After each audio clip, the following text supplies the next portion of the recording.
పిల్లలకు వచ్చిన ప్రతి బిడ్డ ప్రతి కుటుంబాన్ని కూడా దేవుని నామమును ఆస్వాదించి దీవిస్తున్నామండి. మనం ఎవరమండి? సృష్టికర్త పిల్లలమండి. ఎలా ఉండాలండి? మనం ఆయన డిగ్నిటీలో ఉండాలి, ఆయన స్టైల్లో ఉండాలి. దేవుని నామానికి మహిమ కలుగునుగా. మనకు ఉన్నవన్నీ ఎవరిచ్చినవండి? ఆయన ఇచ్చింది. శూన్యంలో సృష్టికర్త ఆయనండి. దేవుని నామానికి మహిమ కలుగునుగాక. మరియ తల్లి ఏముంటుందండి? ఆయన చెప్పింది చేయుడి అని. దేవుని నామానికి మహిమ కలుగునుగాక. హల్లెలూయా. చిన్న ప్రార్థన చేసుకొని మనం వాక్యంలోకి వెళ్దామండి. మహాపరిశుద్ర మహాగరుడ మహాచక్రవర్తి సర్వాధికారి సర్వంతరమి సర్వజ్ఞాని తండ్రి, ఆత్మదేవ సత్యదేవ సత్య స్వరూపి ఉన్న దేవుడు తండ్రి, తండ్రి కుమార పరిశుద్ధాత్మ దేవుడుగా దీవెనించి ముందు దిగొచ్చిన దేవుడు తండ్రి, నా కొరకు మా కొరకు సొగసైన స్వరూపమైన లేఖనైనా రిక్త హస్తాలతో నిన్ను తగ్గించుకొని నైనా అయా మా కొరకు రక్తం కాచి ప్రాణం పెట్టి 3వ దినాన్ని తిరిగి వచ్చిన సజీవులుగా ఉండడం నా తండ్రి. అట్టి భాగ్యాన్ని మాకు అనుగ్రహించిన దేవాలకి ఎనలేని కొట్టు కొడుకుంటూ ఆశీర్వదించి రక్షణ తండ్రి నాయన. రక్షణలు వారు లక్షల కొద్ది కోట్లు కొద్ది ఉన్నారు. ప్రార్థన పాప అడ్డుపడి ఉండి తొలగించోనైనా అయా ప్రతి నాయన బోధి దిగుత వరకు మీరు వెళ్ళిపోండి. ప్రతి గృహాన్ని తెచ్చి ప్రతి బిడ్డను తాకు తట్టు ప్రియ జరిగించి సృష్టికర్తలు లేని గుర్తరుగా ఉన్నాయన. అయా నువ్వు చేసిన ప్రతి మేలు ప్రతి ఉపకారాన్ని కూడా దేన్ని మరవట్లేదు. నేను చేయడం ఆశ్చర్య అభివృద్ధిని కొన్నాళ్ళు ఎక్కడైనా కొట్టు కొడుకుంటూ ఆశీర్వదించుకున్నా రాజా.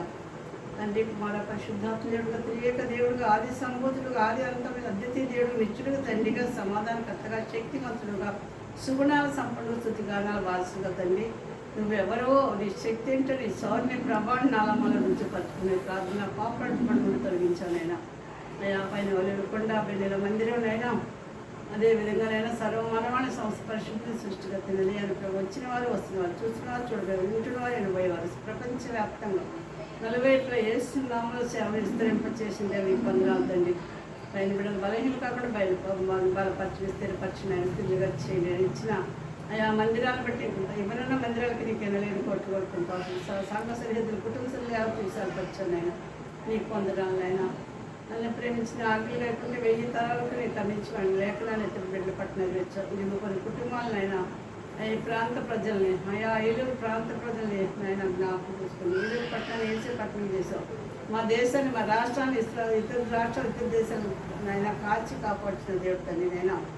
అయా గొప్ప దేవుడుగా నువ్వు సర్వాంతగా సర్వాధికారి. ఎందుకంటే ఆత్మ నశించుకుని నాకు ఇష్టం. ప్రతి ఆత్మను పట్టుకున్న దేవ బోధి దిగుంతలకు మీరు వెళ్ళిపోండి. ప్రతి గృహాన్ని తెలిసి ప్రతి బిడ్డను తాకు తట్టు ఫ్రీ జరిగించినైనా సృష్టికర్తనమైన గుర్తరగలనైనా. మా చిన్న కుటుంబాలు చిన్న శ్యామలు ఇచ్చిన దక్షిణ కావలసింది ఒట్టిదాన్ని మట్టిదాన్ని కాడిదాన్ని ఒట్టి ఎంటీ ప్రభు అయినప్పటికీ ఉచితమైన కృపతో నీ శాశ్వత ప్రేమతో పొంగిపొంచిన పాత్రగా మాత్రం కేవలం నోటు బోరుగా మాత్రం నీ సాధనంగా మాత్రం వాడబడతాను ప్రోత్సాహం చేశావు.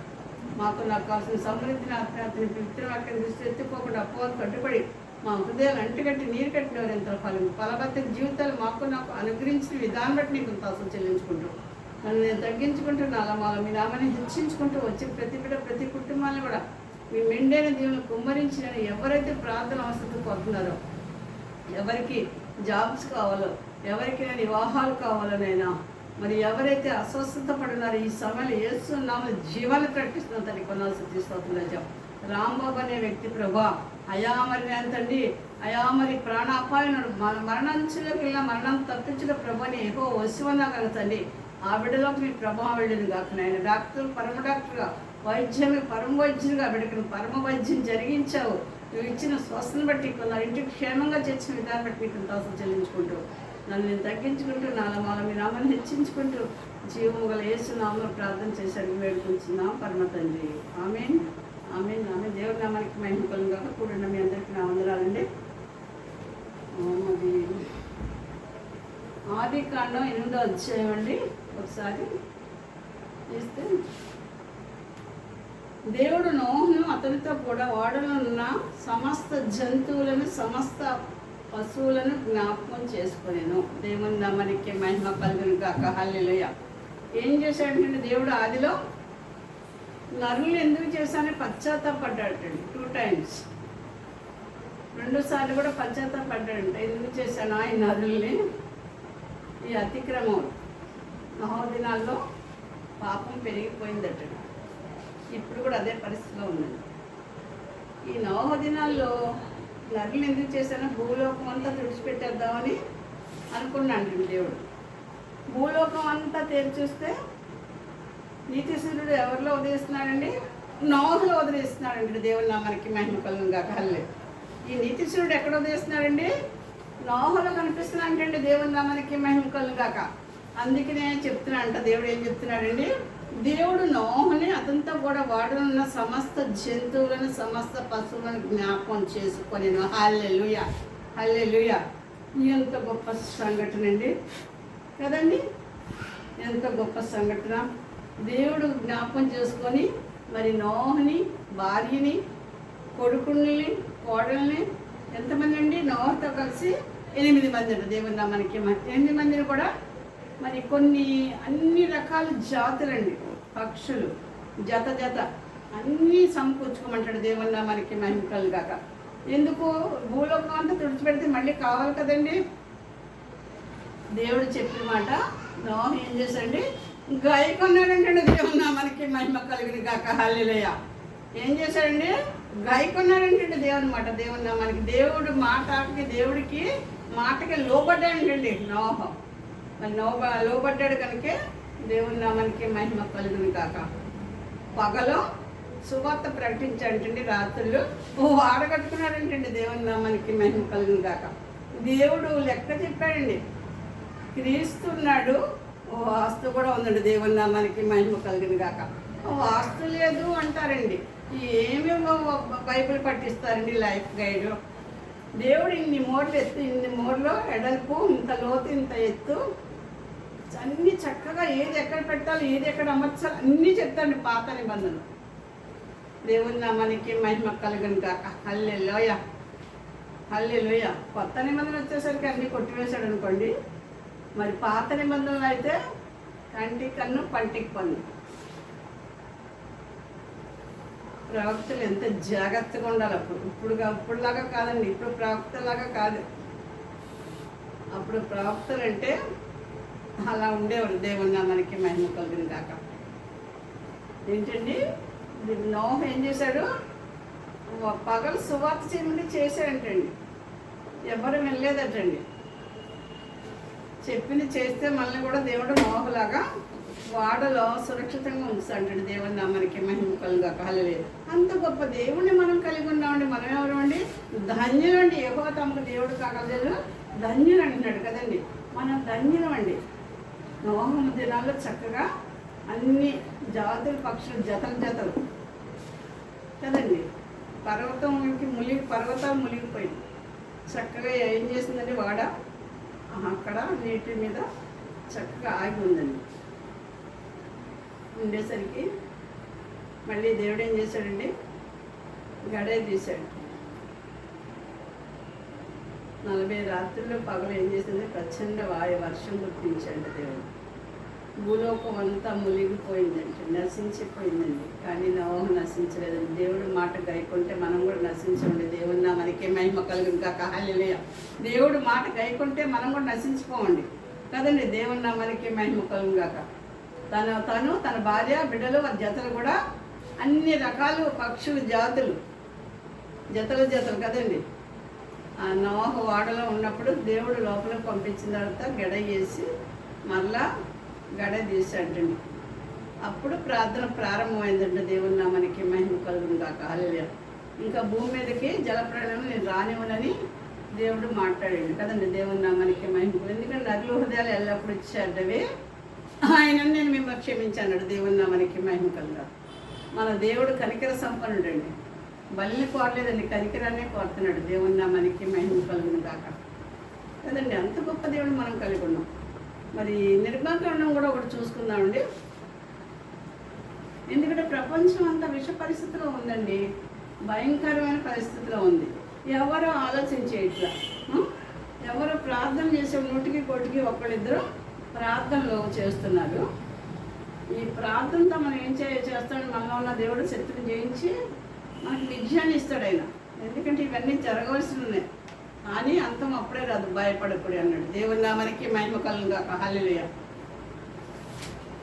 నిర్మాకాండం 34 5వ వచనం చూస్తే అర్థం అవుతుంది. 34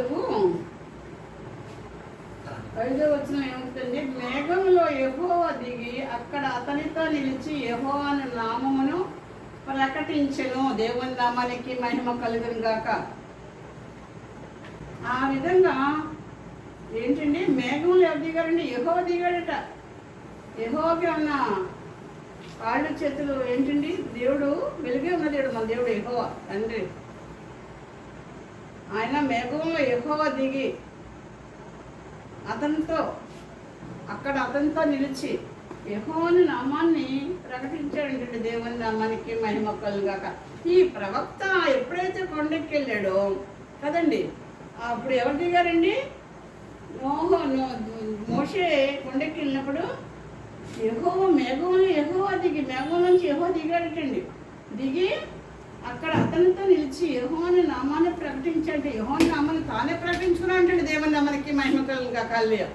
మనం దేవుడి పక్షాన్ని నిలుచుంటే చాలండి, ఆయనే మనల్ని ప్రకటించుకుంటాడు. దేవుని నామానికి మహిమ కలుగాక. హల్లెలూయా. ఈ ఎంత గొప్ప సంఘటన అండి, ఇది ఎంత గొప్ప సంఘటన. ఎవరైనా సరే అర్థం చేసుకుంటున్నారా? బైబిల్ జ్ఞానం చేస్తున్నారా? మేఘంలో యెహోవా దిగటం ఏంటి? అతనితో నిలిచి యెహోవాని నామాన్ని ప్రకటన చేసుకున్నంట. మనలో ఉండి ఎవరు ప్రకటన చేసుకుంటారండి? ఆయనే మనల్ని మరుగుపరచడం, ఆయన బయలుపడతాడు. దేవుని నామానికి మహిమ కలుగుగాక. హల్లెలూయా. అంత గొప్ప సంఘటన అండి.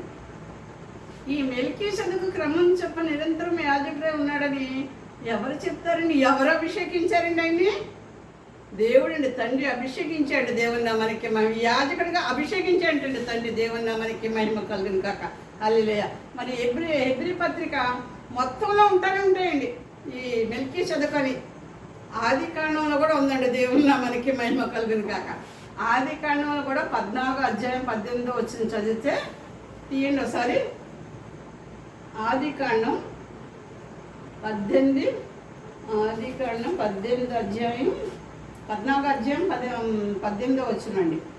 మరియు షాలేం రాజు అయిన మెల్కీసెదెకు రొట్టెను ద్రాక్షరసం తీసుకొని వచ్చెను. అతడు సర్వోన్నతుడగు దేవునికి యాజకుడంట. దేవుని నామానికి మహిమ కలుగును గాక.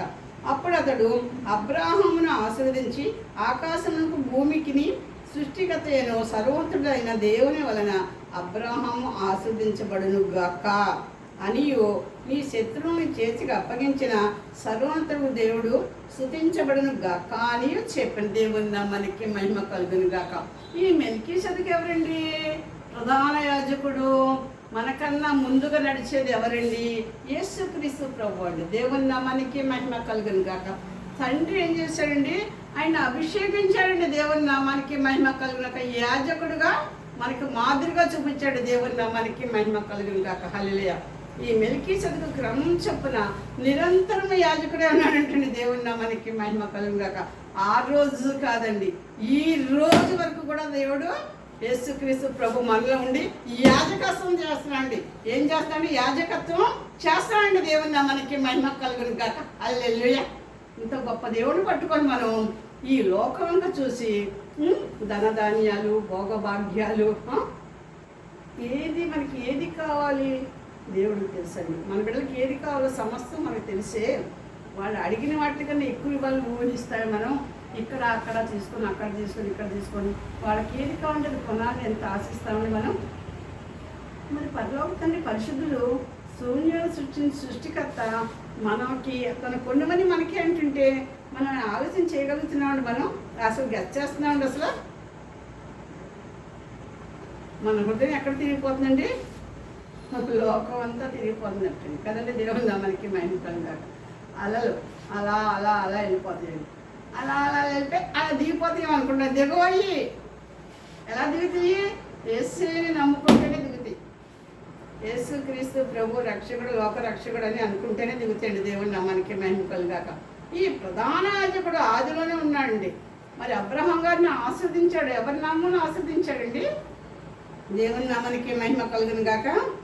ఈ షాలేం రాజు అయిన మెల్కీసెదెకు రొట్టెను ద్రాక్షరసం తీసుకుని వచ్చాడంటండి. ఎవరి దగ్గరికి? అబ్రహాం దగ్గరికి. అతడు సర్వోన్నతుడు దేవునికి యాజకుడు అంట. దేవుడికి ఎవరికండి? సృష్టికర్తకి యాజకుడు అంటండి. దేవుని నామానికి మహిమ కలుగాక. అప్పుడు అతడు అబ్రహామును ఆశ్రదించాడు ఎవరు? యేసుక్రీస్తు ప్రభు. ఆకాశమునకు భూమికిని సృష్టికర్తయ్యను సర్వోన్నతుడైన దేవుని వలన అబ్రహాము ఆశ్రదించబడును గాక అనియు నీ శత్రువుని చేతికి అప్పగించిన సర్వోన్నతుడు దేవుడు స్తుతించబడును గాక అని చెప్పాను. అప్పుడు అతడు అన్నింటి అతనికి 10వ వంతు అప్పుడే ఇచ్చాడంటే అబ్రహాం గారు దేవుడికి 10వ వంతు 10వ భాగం దేవుని అమరికి మహిమ కలుగును గాక. ఎంత గొప్ప సంఘటన అండి. ఈ హృదయం అనేది కూడా మనం దశమ భాగం ఇవ్వాలండి ముందు. అప్పుడు మనసు మారితే రూపాంతరం చెందితే మనమే ఇస్తాండి కానుకలు.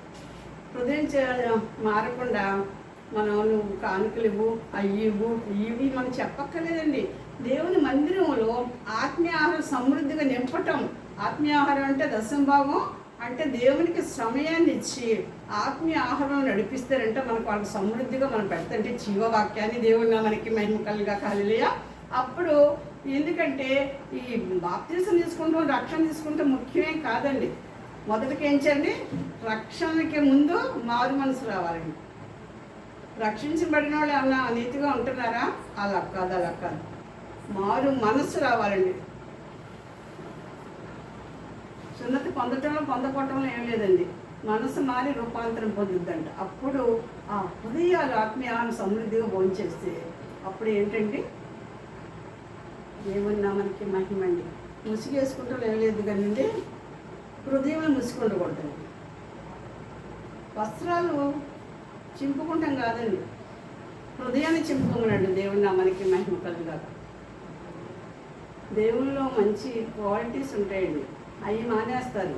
ఈ చికెన్ బిర్యానీ, మటన్ బిర్యానీ, తందూరి, మొంత బిర్యానీ, స్వాగత గ్రాండు, ఆ గ్రాండు, ఈ గ్రాండు, అతిథి, ఈ ముచ్చట్లు దేవుని మనకి మహిమ కలుగాక.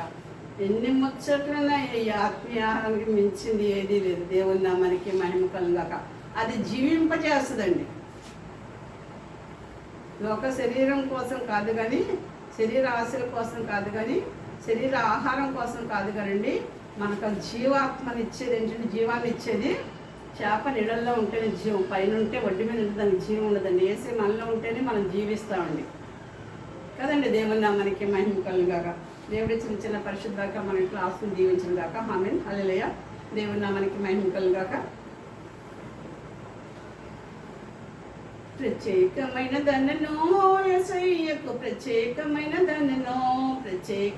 ధనను ఈ భూమిలో, ప్రత్యేకమైన ధనను సృష్టినంతటిని మాటతో చేశాను కానీ నన్ను మాత్రం చేతితో చేశాను, ప్రత్యేకమైన ధనను యేసయ్యకు, ప్రత్యేకమైన ధనను ఈ భూమిలో, ప్రత్యేకమైన ధనను సృష్టినంతటిని నడిపించువాడు నన్ను నిలిపి ఎలువనెను.